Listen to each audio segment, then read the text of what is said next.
ما از بیرون آمدیم و بیرون بسیار گرم بود. ما در پارک زیاد ساتری کردیم. گفتیم خب بیا بریم یک آیس کریم بخوریم. اینجا است آیس کریم، بسکیتش، و اینجا است دیگه مزه ها از آیس کریم. خودت کدام آیس کریم میخوایی؟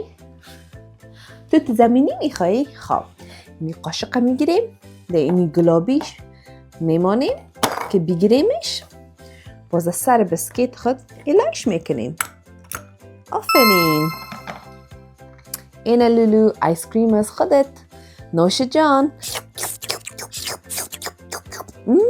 بسیار مزه دار. ایناله من یکی را انتخاب میکنم. من میخوایم کیله،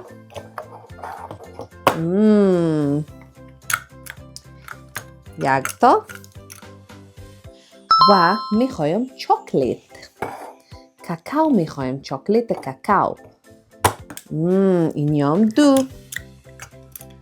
و یکی دگام میخوایم. میخوایم نی نارنجی است. 3. چقدر مزه دار معلوم میشه. بیا که بخورم. اوی افتاد. خیر است. ایناله خودت کدامش انتخاب میکنی؟ خودت چند دانه آیس کریم میخوایی؟ 2 دانه؟ خب کدامش میخوایی خودت؟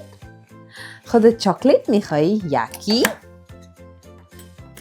دیگه کدامش میخوایی خودت؟ پسته؟ خب پسته. سبزش پسته است. یام 2. این یام از خودت.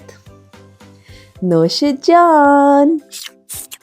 بیا که حساب کنیم که چند دانه آیس کریم ما مانده میتونیم. من میگم 2 دانه آیس کریم میخوایم در سر بسکیت. بیا که یک جا حساب کنیم. 1 2 دانه آیس کریم. بیا که 5 دانه آیس کریم بانیم. 1 2 3 4 5.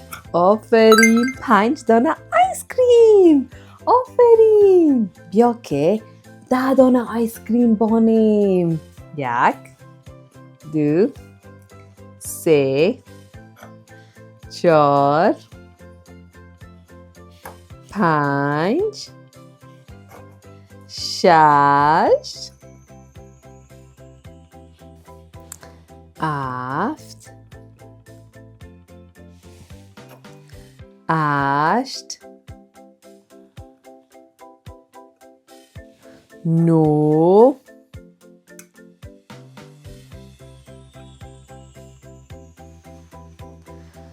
10.